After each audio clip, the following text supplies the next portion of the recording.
If I were to ask you about the last mistake you made in a TCG tournament, you'd probably be able to tell it to me down to the finest detail. Things like what the mistake was, what the board state was like, how your opponent reacted.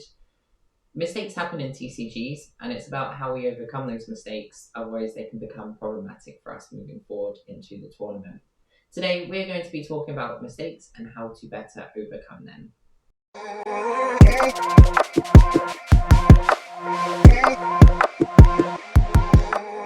Welcome back to TCG Psychology, the channel where we turn psychological concepts into competitive edges.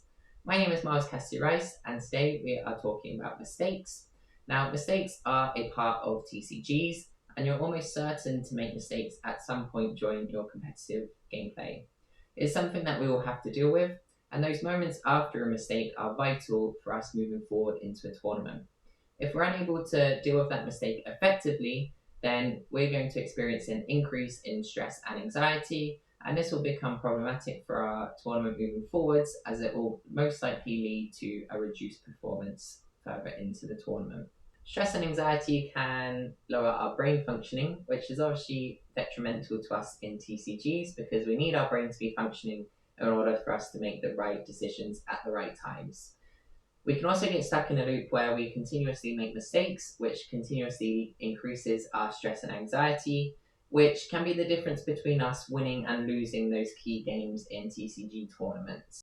One technique that we can use is a reset routine. Now, reset routines are used after major mistakes, so we don't want to be using them after every small mistake that we make because it's going to impact the effectiveness of them. But you know those times where you make a major error and it significantly increases your stress and anxiety, and you need something in that moment to overcome it, otherwise you know it's going to impact your performance going forward. A reset routine is a great technique to implement here. To develop a reset routine, it is important that we combine both psychological and physiological components in order for us to be most effective in the use of that reset routine. A reset routine can come in three parts, and the first part is identifying a focal point. A focal point is something that you can draw your attention to that you know is going to be present at every TCG tournament you're going to attend. So make sure that you select something that you know will be consistently in eyeshot wherever you're competing in your TCG tournaments. So for example, my focal point is my deck. Now this again should be unique to your reset routine. You don't want it to be something that you're looking at consistently during the game, but I know that I don't often look at my game. So when I'm drawing my attention to my deck, that indicates to me that's the start of my reset routine. Next, we want to do some kind of psychological reset. So this can be skills that we've talked about previously, such as self-talk or mindfulness skills, or any skills that you feel like would be most effective here. Again, make sure that whatever skill you use is unique to your reset routine so that you know it's going to be effective when you need it as part of the reset routine.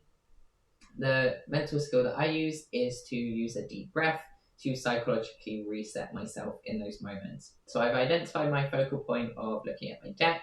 That indicates to me that now I need to take a deep breath to psychologically reset myself. And finally, we're going to do a physical movement. Now, this physical piece is to indicate that we're moving past that mistake and we're ready to keep competing. Again, this should be unique to your reset routine. We don't want it to be something that you typically do because otherwise it's not going to be effective as part of your reset routine. Mine is to put my hand down completely on the table and then wait a moment before picking it up again. The purpose of doing this is to physically reset myself and say I'm ready to perform again. So I've gone focal point of my deck to indicate the start of my reset routine, psychologically reset myself through a deep breath, and then physically reset myself by placing my hand down on the table and then picking it back up again. When you're developing your reset routine, make sure that you do it in a time frame that is acceptable for competing in a TCG tournament. You don't want your opponent to start calling out slow play as you go through this reset routine. Now, my process is done very quickly, looking at my deck, taking a deep breath, and then placing my hand down. It only takes a few seconds, but it's enough time for me to reset myself before moving into my next decision on what I'm going to do in that moment. I hope by building this reset routine, you feel more prepared to make mistakes and overcome them in tournaments moving forward. If you know someone that would benefit from this topic, feel free to share this video with them. If you like this video, make sure to subscribe to the channel to be notified when future videos are uploaded. My question for you today in your comment section below is, what are some mistakes that you've made in the past and how have you overcome them? And until next time, make sure you win the mind game meta.